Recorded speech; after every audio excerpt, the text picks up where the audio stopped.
Hello student, आज हम लोग सूरदास का विनय के पद पढ़ेंगे। हम पहले आप लोगों को सूरदास के बारे में बता देते हैं कि सूरदास जो हिंदी साहित्य के सूर्य माने जाते हैं, कृष्ण भक्ति शाखा के प्रतिनिधि कवि हैं। इन्होंने साहित्यिक ब्रज भाषा में सूरसागर की रचना की है। इन्होंने सूर, सारावली, साहित्य लहरी, ये तीन इनकी प्रमुख रचनाएं हैं। सूरसागर में 12 स्कंधों में 4936 पदों की रचना की गई है। सूरसागर एक गीत काव्य है। सूर सारावली में 1107 छंद हैं। भाव और रचना की दृष्टि से सूर सारावली भी प्रामाणिक रचना है। सूरदास की तीसरी रचना है सूर, पहला हो गया सूर सागर, सूर सारावली, और तीसरी रचना है साहित्य लहरी। साहित्य लहरी में सूरदास के 118 दृष्टकूट पदों का संग्रह है। इसमें कवि सूरदास जी ने गोवर्धन लीला, नाग लीला, पद संग्रह और सूर पचीसी ग्रंथ भी प्रकाश में आए हैं। महाकवि सूरदास हिंदी के भक्त कवियों में श्रेष्ठ माने जाते हैं। आज हम आप लोगों को पढ़ाने जा रहे हैं विनय के पद। इस अब कै राख लेहु भगवान, इसमें सूरदास जी अपने आराध्य श्री कृष्ण को अत्यधिक कृपालु बताया है, दयालु बताया है और उनसे अपने उद्धार की प्रार्थना की है। कवि कहते हैं कि अब कै राख लेहु भगवान। सूरदास जी भक्त के रूप में भगवान से प्रार्थना करते हैं कि हे भगवान, अब कै राख लेहु, इस बार बचा लीजिए, मेरी रक्षा कीजिए। हाउ अनाथ बैठो द्रुम डरिया, हाउ अनाथ, मैं अनाथ हूँ, बैठा हूँ द्रुम डरिया, वृक्ष की डाल पर, संसार रूपी वृक्ष की डाल पर। पारधि जो बहेलिया है, माया रूपी जो शिकारी है, साधे लगाया हुआ है, निशाना साधा है बाण का। और देखते हैं, मैं संसार रूपी वृक्ष की डाल पर बैठा एक अनाथ पक्षी हूँ, पारधि साधे बाण, और नीचे से माया रूपी शिकार जो शिकारी है मेरे ऊपर बाण साधा हुआ है। ताके डर मैं भाज्यो चाहत, उसके डर से मैं भागना चाहता हूँ। ऊपर ढुक्यो सचान, ऊपर जो है छिपा हुआ है सचान, जो अहंकार रूपी विषय वासना रूपी जो बाज है वह छिपा हुआ है। ताके डर मैं भाज्यो चाहत, उसके डर से मैं भागना चाहता हूँ, लेकिन ऊपर ढुक्यो सचान, ऊपर जो है बाज पक्षी, जो बाज है अहंकार रूपी जो बाज पक्षी है वह मंडरा रहा है, छिपा हुआ है। दुहु भांति दुख भयो आन यह, भक्त कहता है कि मैं दोनों परिस्थितियों से, दुहु बात, दोनों प्रकार से मैं दुख से घिरा हुआ हूँ। दोनों स्थितियां जो है दुखदायी हैं। कौन उबारे प्राण, प्रश्नवाचक चिन्ह है। कवि कहते हैं कि मेरे प्राण को कौन बचा सकता है, अर्थात आपके सिवा मेरी रक्षा कौन कर सकता है। सुमिरत ही अहि डस्यो पारधि, इसमें कवि कहते हैं जो जीवात्मा रूपी पक्षी है अपने हृदय में स्थित भगवान श्री कृष्ण का सुमिरत, भगवान श्री कृष्ण का स्मरण करता है। भगवान का स्मरण करते ही अहि डस्यो पारधि, अहि मने जो सर्प है, ज्ञान रूपी सर्प है, वह पारधि जो माया रूपी शिकारी है, पारधी है, शिकारी है, उसको डस लेता है। कर छूट्यो संधान, और उसके हाथों से जो संधान है, निशाना है, वह क्या होता है, बाण जो है छूट जाता है और जाकर बाज पक्षी को लग जाता है। सूरदास सर लग्यो सचाने, कवि सूरदास जी कहते हैं इस प्रकार जीवात्मा जब पक्षी है उसको जब बाण लग जाता है, बाज को लग जाता है, तो जय जय कृपा निधान, भगवान जो जीवात्मा पक्षी है दोनों दुखों से बचा लेते हैं। जो ज्ञान के द्वारा मोह माया एवं छल कपट रूपी मन के विकार नष्ट हो जाते हैं, तो कवि कहते हैं कि दया के भंडार भगवान श्री कृष्ण की जय जयकार करते हैं। इसमें गे पद है, साहित्यिक ब्रज भाषा है, मुक्तक काव्य शैली है। इसमें कवि ने विनय के पद है, इसमें कवि ने जो है भगवान से विनती की है। आगे हम देखते हैं, मेरो मन अनत कहाँ सुख पावे। मेरा मन, कवि कहते हैं कि मेरो मन अनत कहाँ सुख पावे। मेरा मन अन्यत्र अर्थात अन्य कहीं किसी ईश्वर की शरण में नहीं जा सकता। कहाँ सुख पावे, उसे किसी अन्य ईश्वर की शरण में सुख की प्राप्ति नहीं हो सकती। मेरे मन को अन्यत्र आपके सिवा, हे प्रभु हे श्री कृष्ण, आपके सिवा मेरे मन को कहीं भी सुख की प्राप्ति नहीं हो सकती। जैसे उड़ी जहाज को पक्षी, जिस प्रकार जहाज पर बैठा हुआ पक्षी उड़ तो जाता है, फिर जहाज पर आवे, लेकिन पुनः जो है जहाज पर ही आ जाता है, पुनः उस जहाज पर ही वापस आकर बैठ जाता है। कमल नयन को छाड़ी महात्म, उसी प्रकार कवि कहते हैं कि कमल नयन, कमल के समान नेत्रों वाले उस प्रभु महात्म प्रभु श्री कृष्ण को छोड़कर और देव कौ ध्यावे। मैं और देव की और ईश्वर की आराधना, उनका ध्यान क्यों कर सकता हूँ, कैसे कर सकता हूँ।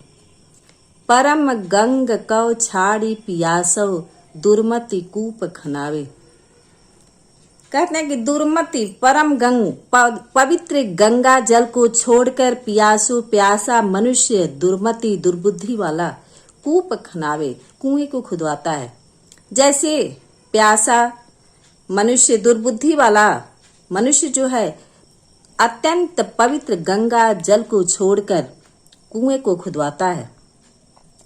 जिहि मधुकर अम्बुज रस चाख्यो, जिहि जिस मधुकर भंवरे ने अम्बुज रस कमल रस को चाख्यो पान किया हो, जिस भंवरे ने कमल रस का पान किया हो, क्यों करील फल भावे, उसे करील का फल, बांस के रस का फल जो है अच्छा नहीं लग सकता है, कैसे लग सकता है। सूरदास प्रभु काम धेनु तज, कई सूरदास जी कहते हैं कि हे प्रभु आप तो कामधेनु के समान हैं, सभी कामनाओं की पूर्ति करने वाले हैं। तो आपको छोड़कर कामधेनु के समान सभी कामनाओं की पूर्ति करने वाले प्रभु श्री कृष्ण को छोड़कर छेरी कौन दुहावे, छेरी के दूध को कौन दूहेगा, अर्थात अन्य ईश्वर की उपासना कौन करेगा। हाँ बच्चों देखिए, जो विनय के पद है उसमें कौन सा रस है, भक्ति और शांत रस। 5 क्वेश्चन आता है, आप लोगों को पूछेगा इसमें कौन सा रस है, कौन सा अलंकार है, तो आपको बताना होगा। जैसे जय जय कृपा निधान, जय जय कृपा निधान, इसमें जय जय जो शब्द है 2 बार आया है, तो पुनरावृत्ति के कारण यहाँ क्या है, पुनरुक्ति प्रकाश अलंकार है।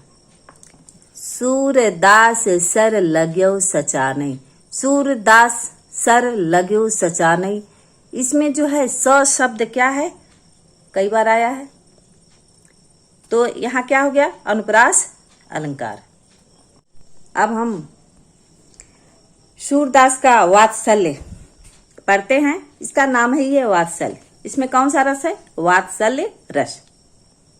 भाषा तो आपको बताई है, ब्रज भाषा है, मुक्तक काव्य शैली है, गेय पद है, गुण माधुर्य है। अलंकार पढ़ते समय आपको हम बताते जाएंगे।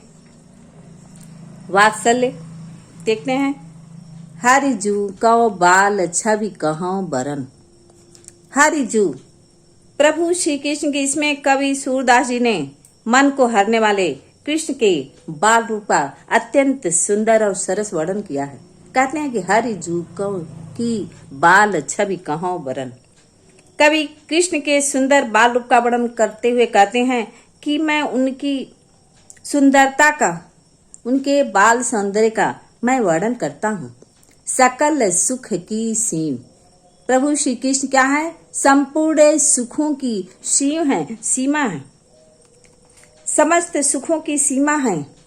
कोटि मनोज, कोटि करोड़ों मनोज कामदेव की शोभा को हरने वाले हैं, करोड़ों कामदेव की सुंदरता को हरने वाले हैं। भुज भुजंग, उनकी सुंदरता अद्वितीय है। भुज, उनकी भुजाओं ने सर्प को, सरोज नयनन, कमल नेत्रों ने सरोज कमल को, बदन विधु, मुख ने चंद्रमा को, जीत लरन, सौंदर्य की लड़ाई में जीत लिया। रहे विवरण, विवरण में बिल में, कहने का तात्पर्य है कि उनकी जो भुजाएं हैं, उनकी भुजाएं, सर्प जो है, भुजंग जो है बिल में, उनकी भुजाओं के सौंदर्य से भयभीत होकर जो उपमा अपर दुर्धरन, जितनी भी उपमाएं हैं, जैसे भुजंग सर्प बिल में, सरोज सलिल कमल जल में, विधु जो चंद्रमा है नभ आकाश में छिप जाता है। ये सब जा छिपे हैं, जितनी भी उपमाएं हैं सभी आकाश जो है जाकर छिप गई हैं। मंजु मेचक मृदुल तन, भगवान श्री कृष्ण का अत्यंत सुंदर कोमल शरीर, उनके घुघराले घुघराले काले बाल, अनुहरत भूषण भरन, उन्होंने अपने अनुरूप भूषण आभूषण को पहन रखा है। उन्होंने अपने अनुरूप सुंदर आभूषण को धारण किया है। मनहु सुभग श्रृंगार शिशुतर, कवि कहते हैं मनहु, यहाँ उत्प्रेक्षा अलंकार हो गया। कवि कहते हैं, यहाँ कवि ने उपमा दी है तो यहाँ उपमा अलंकार हो गया, लेकिन यहाँ हो गया मनहु, उत्प्रेक्षा अलंकार हो गया। मनहु सुभग श्रृंगार शिशुतरु, मानो कवि कहते हैं श्रृंगार नामक वृक्ष से उनकी किया है, उनकी सुंदरता का कवि ने, कि मानो श्रृंगार बालक रूपी वृक्ष, फर्यो अद्भुत फरन, फला हुआ है, अद्भुत फलों से लदा हुआ है। मानो बालक रूपी सुंदर श्रृंगार किया हुआ वृक्ष अद्भुत फलों से लदा है। चलत पद प्रतिबिंब मनि आंगन घुटुरवन करन, जब बालक कृष्ण चलते हैं तो पद प्रतिबिंब, उनके पैरों का जो प्रतिबिंब है, परछाई है, छाया है, मणि आंगन, मणि से जड़ित आंगन में, घुटुरमन कर, घुटनों के बल चलते हुए, जब घुटनों के बल चलते हुए बालक कृष्ण के पैरों का प्रतिबिंब मणि से जड़ित आंगन में पड़ता है, तो कवि कहते हैं कि जलज संपुट सुभग छवि, जलज कमल के संपुट मने दोने में अत्यंत सुंदर जो सौंदर्य है, लेती उर जन धरन, यहाँ भी उत्प्रेक्षा अलंकार हो गया। उर मने अपने हृदय में, धरन मने पृथ्वी, लेती समेट लेती है।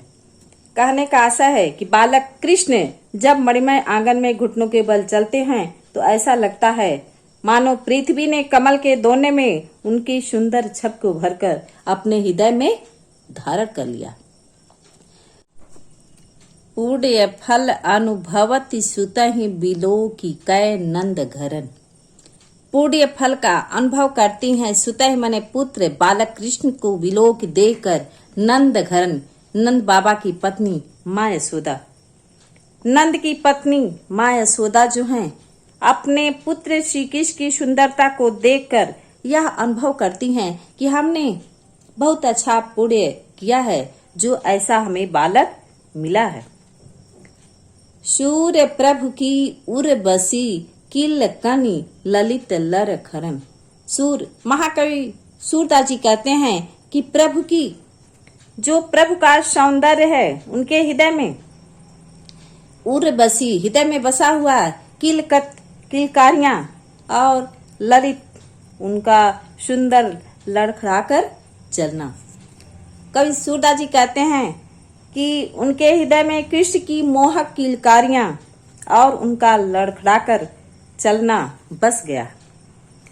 इस प्रकार हम आपको बता दें, जो पैरा है उसमें से 5 क्वेश्चन आते हैं, जो आंसर इसी के आधार पर आपको लिखना होता है।